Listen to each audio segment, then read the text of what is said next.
இன்றைக்கி எந்த ஒரு நோய் இருந்தாலும் அதுக்கு துணையாக ஒரு நோய் மாதிரி இந்த பிபி அப்படின்ற ஒரு டிசீஸ். இந்த பிபிக்கு ரெகுலர் மெடிசன்ஸ் லைஃப் டைம் எடுக்கிறது சரிதானா? நம்ம பிபி அப்போனா அப்போ தான் கண்ட்ரோலில் வச்சுக்க முடியுமா அப்படின்னா அதுவும் இல்லை. ஏதாவது ஒரு உறுப்புக்கு எனர்ஜி குறைபாடு ஏற்பட்டால் எக்ஸஸாக இவர் பிளட்டை அவருக்காக பம்ப் பண்ணி வேகமாக சரி பண்ண முயற்சி பண்ணுவார் பாருங்க, அப்போ உங்களுடைய இருதயம் வேகமாக தான் துடிக்கும். இப்போ பிரச்சனை இருதயத்தினாலையா அல்லது எந்த உறுப்பு எனர்ஜி குறைஞ்சிருச்சோ அதனாலையா?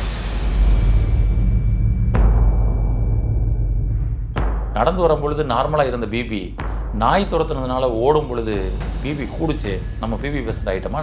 இந்த இரத்த அழுத்தம் அப்படின்ற இந்த பிரச்சனை ஏன் ஏற்படுது? இது எல்லா நோயும் இருக்கப்படும் பொழுதே இருக்கேன்.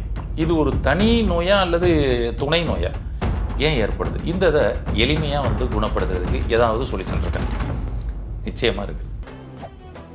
மெரிபா panneer soda, I trust Meriba. Reflect life style channel viewers அனைவருக்கும் வணக்கம். இன்னைக்கு எந்த ஒரு நோய் இருந்தாலும் அதுக்கு துணையாக ஒரு நோய் மாதிரி, அதாவது பூமிக்கு சந்திரன் போல இந்த பிபி அப்படின்ற ஒரு டிசீஸ். சர்க்கரை நோய் இருந்தால் பிபியும் இருக்குது, ஹார்ட் ப்ராப்ளம்னா பிபியும் இருக்குது, வீசிங்கி பிபியும் இருக்குது, லிவர் ப்ராப்ளம் பிபி இருக்குது, ஹார்ட்டு கிட்னி, அப்படி எல்லாத்துக்கும் ஒரு பெரிய துணை நோயாக இன்றைக்கி பிபி அப்படின்ற ஒரு நோய் இருக்குது இல்லையா? அப்போ இந்த இரத்த அழுத்தம் அப்படின்ற இந்த பிரச்சனை ஏன் ஏற்படுது? இது எல்லா நோயும் இருக்கப்படும் பொழுதே இருக்கேன். இது ஒரு தனி நோயா அல்லது துணை நோயா? ஏன் ஏற்படுது? இந்த இதை எளிமையாக குணப்படுத்துறதுக்கு ஏதாவது சொல்யூஷன் இருக்கா? நிச்சயமாக இருக்குது.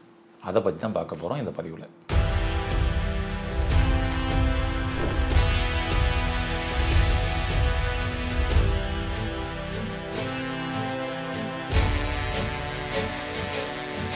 பொதுவாக இரத்த அழுத்தம் அப்படின்றது ஏன் இன்னொரு நோய்களோடு சேர்ந்து வருது?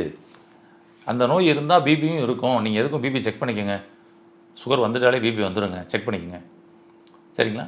ஆமாம் அப்படின்னு சொல்லி செக் பண்ணுறோம்.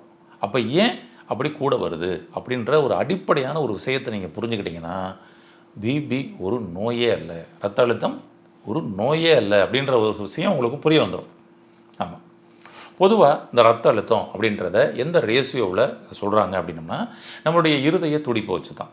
இருதயம் 72 முறை துடிக்கணும். அந்த 72 முறை துடிக்காமல் அது கொஞ்சம் அதிகமாக துடிக்குது, 90 முறை துடிக்குது, 100 முறை துடிக்குது, எப்போ அது ரொம்ப ஹையாக துடிக்குதுப்பா அப்படின்னு சொல்லிட்டு அதை இது பண்ணுவாங்க. அதுபோல் லோவாக துடிக்குது, 72 துடிப்பு துடிக்கலை, 60 துடிப்பு தான் துடிக்குது, 60 65 அப்படின்னு சொல்லலாம் துடிப்புகள் குறைஞ்சிக்கிட்டு இருக்குது அப்படின்னு சொல்லி சொன்னோம்னா, அப்போ அங்கேயுமே பார்த்திங்கன்னா குறை ரத்த அழுத்தம் அப்படின்றத கூட இது பண்ணி பண்ணுவாங்க. அடுத்ததாக உங்களுக்கு அந்த பொதுவாக ஹார்ட் துடிக்கிறது ரேஷியோ, அதை வச்சு பல்ஸில் பார்ப்போம். அடுத்தது அதுக்குள்ளே சிஸ்டாலிக் டயஸ்டாலிக் அப்படின்பாங்க, இருதயம் சுருங்கும் பொழுது விரிவடையும் பொழுது. அப்போ நீங்கள் பிபி மீட்டரில் செக் பண்ணி பார்க்கும் பொழுது உங்களுடைய சிஸ்டாலிக் டயஸ்டாலிக் எவ்வளவு இருக்கணும் அப்படின்னு சொல்லி சொன்னோம்னா ஒரு 120/80 இது நார்மல். இதுவே இதை விட கூட இருக்குது அப்படின்னா ஒரு 130 140 அப்படிலாம் இருக்குது அப்படின்னா இங்கே ஒரு விஷயத்தை கவனிக்கணும். என்னென்னா உங்களுடைய ஏஜை அந்த இடத்துல கால்குலேட் பண்ணுவாங்க. இப்போ உதாரணத்துக்கு உங்களுக்கு ஏஜ் ஒரு 40 இருக்குது அப்படின்னா இப்போ உங்களுடைய பிபியோட அந்த 120ன்றது 140 வரைக்கும் இருக்கலாம், நோ ப்ராப்ளம் அப்படின்றாங்க.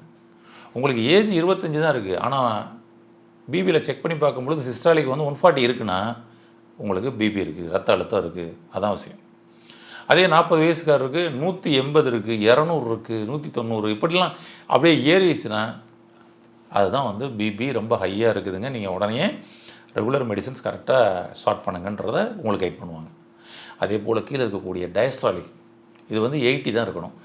80 இல்லாமல் 90 100 இப்படிலாம் இருக்குது அப்படின்னு சொல்லி சொன்னோம்னா அப்போ உங்களுடைய இருதய துடிப்பில் ரேஷியோ இருக்கும், மாறி இருக்கும். நீங்கள் போய் இசிஜி எடுத்து பார்க்கும்பொழுது அங்கேயுமே பார்த்தீங்கன்னா அந்த மாற்றங்களை காமிக்கும். அப்போ உங்களுக்கு பிபி இருக்குது, நீங்கள் ரெகுலர் மெடிசன்ஸ் கொஞ்சம் எடுத்துகிட்டு வாங்க அப்படின்றத சொல்லுவாங்க. இந்த பிபிக்கு ரெகுலர் மெடிசன்ஸ் லைஃப் டைம் எடுக்கிறது சரிதானா? நம்ம பிபி அப்போனா அப்போ தான் கண்ட்ரோலில் வச்சுக்க முடியுமா அப்படின்னோம்னா அதுவும் இல்லை. நீங்கள் சரியான புரிதலுக்குள்ளே வந்தால் உங்களுடைய ரத்த அழுத்தத்திலிருந்து நீங்களே வெளிவர முடியும், அவ்வளோதான் விஷயம். பொதுவாக நம்மளுடைய இருதயம் கரெக்டாக துடிச்சிக்கிட்டு தானே இருந்துச்சு.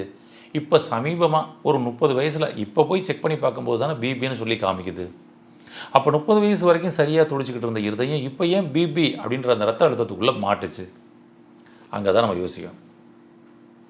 பொதுவாக இருதயம் ஒன்லி பம்பிங் மிஷின் அப்படின்னு சொல்லியாச்சு. அப்போ இது என்ன பம்ப் பண்ணுது? ரத்தத்தை பம்ப் பண்ணுது. ரத்தத்தை பம்ப் பண்ணி எல்லா உறுப்புகளுக்கும் சப்ளை பண்ணுது. அதான் ஒரு விஷயம். இப்போ நமக்கு 2 பிரச்சனைனால இந்த பிபி ரத்த அழுத்தம் கூடலாம் குறையலாம். உங்களுக்கு சொல்கிறேன் பாருங்களேன். ரத்தத்தில் கழிவுகள் அதிகமாக சேர்ந்து ரத்தத்தோட அடர்த்தி அதிகமாயிருச்சுன்னா ஹார்ட் அப்போ என்ன பண்ணும்? பம்பிங் பண்ணுறது ஸ்லோவாகும். பம்பிங் பண்ணுறது ஸ்லோவாகும் பொழுது உள்ளுக்குள்ளே வால்வு, அதாவது ஒரு மிஷின் இருக்குது, பம்பிங் மிஷினு. இந்த பம்பிங் மிஷினில் நல்ல தண்ணியை பாய்ச்சுறீங்க அப்படி வச்சுக்கோங்களேன். அவ்வளோதான். உங்கள் வீட்டிலையே ஒரு மோட்டர் வாங்கி வச்சுருக்கீங்க. புது மோட்ரு, பிராண்டு, 10 வருஷம் உங்களுக்கு பார்த்திங்கன்னா அது கேரண்டி கொடுத்துக்குறாங்க. அப்படி ஒரு மிஷின் புது மோட்ரு வாங்கியிருக்கீங்க. அந்த மோட்டரில் நல்ல தண்ணியை பம்ப் பண்ணி மேலே ஏற்றுறீங்க தண்ணி தொட்டிக்கு. சூப்பராக பம்ப் பண்ணுது, ஸ்மூத்தாக பம்ப் பண்ணுது. அதில் கொஞ்சம் கூட வைப்ரேஷனே இல்லை, சவுண்டே இல்லை, நாய்ஸே இல்லாமல் அதை பாட்டு பம்ப் பண்ணிகிட்டு இருக்கு. இப்போ அதே இதில் சாக்கடை தண்ணி இருக்குது, அது அடைச்சிருக்குன்னு சொல்லிவிட்டு அந்த தண்ணியை வெளியேற்றுறதுக்கு இதே மோட்டரை பயன்படுத்துகிறீங்க. இப்போ சாக்கடை தண்ணியை அதில் அந்த மோட்டரில் ஜாயின் பண்ணி அடித்து பம்ப் பண்ணுறீங்க. பம்ப் பண்ண என்ன எப்படி இருக்கும்? உங்களுடைய மோட்டர் ஜர்க் ஆகும், அப்படியே வைப்ரேட் ஆகும், போல்டு நட்டு எல்லாம் லூஸ் ஆகும். உள்ளுக்குள்ளே இருக்கக்கூடிய வாசரெல்லாம் பார்த்திங்கன்னா அப்போ தான் பார்த்திங்கன்னா இந்த சாக்கடையாக வர்றதுனால உள்ளுக்குள்ளே ப்ரெஷர் தாங்க முடியாமல் வாசர் தேய்மானம் அல்லது வாசர் வீக்கம் அல்லது பிதுக்கம் போன்ற பிரச்சனைகள் ஏற்படும். மிஷினு பயங்கர ஹீட் ஆகும். கேட்டுங்களா? அவ்வளோதாங்க ஹார்ட்டுக்கு இந்த ரத்தம் சுத்தமாக இருந்தால் அவர் பாட்டுக்கு ஸ்மூத்தாக பம்ப் பண்ணுவார். ரத்தத்தில் அடர்த்தி அதிகமாக இருந்து ஹார்ட்டை செயல்படுறதுலையே சிரமப்பட்டு செயல்படுற மாதிரி பண்ணிட்டா அப்போ தான் ஹார்ட்டுக்குள்ளே இருக்கக்கூடிய வால்வுகள் தேய்மானம் ஆகிறதெல்லாம் நடக்க ஆரம்பிக்கும். 2 ரத்தம், அழுக்கு ரத்தம், நல்ல ரத்தம் மிக்ஸ் ஆகலாம் ஆரம்பிக்கும். அதான் விஷயம். அப்போ இருதய வால்வு தேய்மானத்திற்கு அடிப்படை காரணம் உங்களுடைய ரத்தத்தை கழிவுகளாக மாற்றினது தான் விஷயமே. அப்போ இப்போ எப்படி இருக்கும்? ஹார்ட்டே சூடாக இருக்கும், ரேஷியோலாம் மாறி போயிருக்கும், லேப்டாப் சவுண்டே மாறி இருக்கும், பட்டப்பட்டன்னு அடிக்கும். அப்போ பிபி உங்களுக்கு கன்ஃபார்மாக இருக்க தான் செய்யும். இன்னொரு காரணம் என்ன அப்படின்னா, இருதயம் என்ன பண்ணுது? ஒவ்வொரு உறுப்புகளுக்கும் ரத்தத்தை பம்ப் பண்ணிக்கிட்டு இருக்கு. ரத்தத்தை பம்ப் பண்ணி அந்த உறுப்புகளை இயங்க செஞ்சுக்கிட்டு இருக்கு. அப்போ அந்த உறுப்புகளுக்கு இயங்குவதற்கு தேவையான ரத்தத்தை சப்ளை அது இவர் தான் அனுப்புகிறார். அந்த உறுப்பு சார்ந்த ஒரு பிரச்சனை ஏற்பட்டால் அப்போ என்ன பண்ணுவார்? இந்த இருதயம் இன்னும் வேகமாக ரத்தத்தை அனுப்பி வைப்பார், அதை வேகமாக சரி பண்ணுறதுக்காக. புரிஞ்சுதுங்களா? ஒரு உதாரணத்துக்கு சொல்லணும்னா, இருதயம்ன்றது ஒரு தாய், ஒரு அம்மா போல். மற்ற உறுப்புகள்லாம் குழந்தைகள் போல். இப்போ ஒரு அம்மா என்ன பண்ணுவாங்க? எல்லா குழந்தைகளையும் ஒரே மாதிரி கவனிப்பாங்க. எல்லா குழந்தைகளுக்கும் ஒரே மாதிரி சாப்பாடு வைப்பாங்க, எல்லாம் ஒன்றா ஒரே மாதிரி கவனிப்பாங்க. ஆனால் ஒரு குழந்தை மட்டும் சப்பானி குழந்தைன்னு வச்சுக்கோங்களேன், கொஞ்சம் அதுவாக செயல்பட முடியாத ஒரு குழந்தைன்னு வச்சுக்கோங்க. என்ன பண்ணுவாங்க தெரியுங்களா? இதுக்கு மட்டும் எக்ஸஸாக நிறைய நேரம் கவனிப்பாங்க, அவங்களே ஊட்டி விடுவாங்க. கரெக்டுங்களா? இருதயம் அதே வேலையை தான் பண்ணுது. ஏதாவது ஒரு உறுப்புக்கு எனர்ஜி குறைபாடு ஏற்பட்டால் எக்ஸஸாக இவர் பிளட்டை அவருக்காக பம்ப் பண்ணி வேகமாக சரி பண்ண முயற்சி பண்ணுவார் பாருங்கள். அப்போ உங்களுடைய இருதயம் வேகமாக தான் துடிக்கும். அப்போ இருதயம் அப்போ வேகமாக துடிக்குது பார்த்தீங்களா? அதைத்தான் பிபி அப்படின்றோம், ரத்த அழுத்தம். இப்போ பிரச்சனை இருதயத்தினாலையா அல்லது எந்த உறுப்பு எனர்ஜி குறைஞ்சிருச்சோ அதனாலையா? மூல காரணம் வேறு தான் பார்த்தீங்களா? ஆனால் நாம் என்ன பண்ணிக்கிறீங்களா? இருதயமே நீ ஏன் வேகமாக துடிக்கிற, கம்மியாக துடி அப்படின்னு ஒரு மாத்திரையை சாப்பிட்றோம். இருதயமே நீ ஏன் கம்மியாக துடிக்கிற, ஸ்லோவாக துடிக்கிற, இந்த வேகமாக துடி அப்படின்னு ஒரு மாத்திரையை சாப்பிட்றோம். அப்போ என்ன நடக்கும்? அப்போ தான் இருதயம் சார்ந்த பிரச்சனைகள் இனிமேல் உருவாக ஆரம்பிக்கும். நல்லா புரிஞ்சுங்க. கரெக்டுங்களா? அப்போ அந்த உறுப்புக்கு தேவையான ரத்தத்தை அவர் பம்ப் பண்ணி அப்படியே எக்ஸஸாக கொடுத்து அந்த உறுப்பை சரி பண்ணிட்டாருன்னா திரும்ப நார்மலாக துடிக்க ஆரம்பிச்சிடுவார். நீங்கள் பாருங்கள், நார்மலாக நீங்கள் ஒரு ரோட்டில் வாக் பண்ணி போய்கிட்டு இருக்கிறீங்க, அப்போ உங்களுக்கு எந்த தொந்தரவும் இருக்காது. ஆனால் அதே ஒரு டாக் துரத்துது, ஒரு நாய் துரத்துது, அப்போ நீங்கள் வேகமாக ஓடுவீங்க, படப்படன்னு வேகமாக ஓடுவீங்க, எப்படியோ உயிரை காப்பாற்றிடணுன்ட்டு. அப்போ உங்களுடைய இருதயம் பாருங்கள் படப்படன்னு துடிக்கும், வேகமாக துடிக்கும். அப்படி போய் நின்ன உடனே பிபி மீட்டர் எடுத்து பிபி செக் பண்ணி பாருங்கள், சும்மா அப்படியே எகிரி நிற்கும், 200 220 நிற்கும். அப்படின்னா நீங்கள் பிபி பேஷண்ட்டா? நடந்து வரும்பொழுது நார்மலாக இருந்த பிபி நாய் துரத்துனதுனால ஓடும் பொழுது பிபி கூடுச்சே, நம்ம பிபி பேஷண்ட் ஆகிட்டோமா என்ன? கிடையாது. இருதயம் நம்மளுடைய இயக்க தசைகளுக்கு எல்லாம் பிளட்டை அதிகமாக சப்ளை பண்ணி சக்தியை அதிகமாக கூட்டி ஓட வைக்குவதற்காக நம்முடைய இருதயம் வேகமாக துடிச்சது. அதான் ஒரு விஷயமே.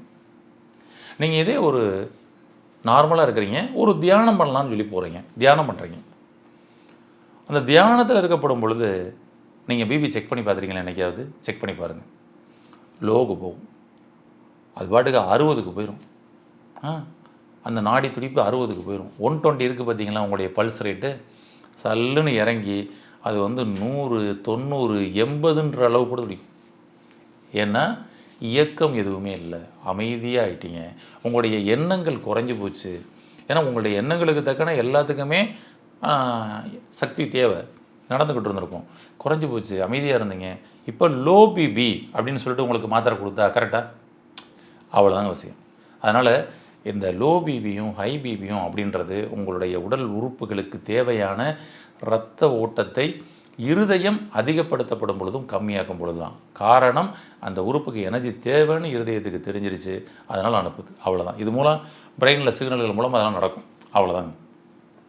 அதனால தான் ரத்த அழுத்தம் என்பது ஒரு நோயே அல்ல. அதை முதல்ல அடிப்படையாக புரிஞ்சுக்கோங்க.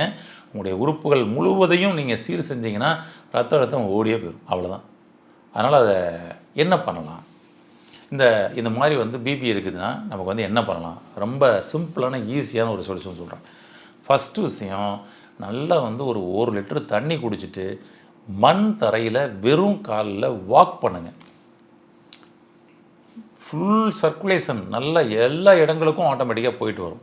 2வது இருதயமான காப் மசில்ஸை நீங்கள் ஒரு 1/2 அன் ஹவர் 1 ஹவர் ஃபங்க்ஷன் பண்ண வச்சிங்கன்னா ரத்த தேக்கம்ன்றது இருக்காது. ரத்தம் சூப்பராக சர்க்குலேஷன் ஆகிரும். தண்ணி குடிச்சிட்டு பண்ணுங்கள். திரும்பவும் முடிச்சுட்டு வந்து திரும்ப 1 லிட்டர் தண்ணி குடிங்க. உங்களுடைய பிபி படிப்படியாக குறையிறத உங்களால் பார்க்க முடியும். இன்னொரு அற்புதமான ஒரு பாயிண்ட் சொல்கிறேன். இந்த பாயிண்ட்டை நீங்கள் ட்ரை பண்ணி பாருங்கள். உங்களுடைய ரத்த அழுத்தம் சூப்பராக குறையிறத உங்களுக்கு கண் கூட பார்க்கலாம். ஒரு பிபி மீட்டரை வச்சு செக் பண்ணிக்கலாம். இந்த பாயிண்ட், இந்த ப்ரெஷர் பாயிண்டில் நீங்கள் அழுத்தம் கொடுக்கலாம். அதுக்கப்புறம் திரும்ப ஆஃப்டர் பிபி செக்அப் பண்ணலாம்.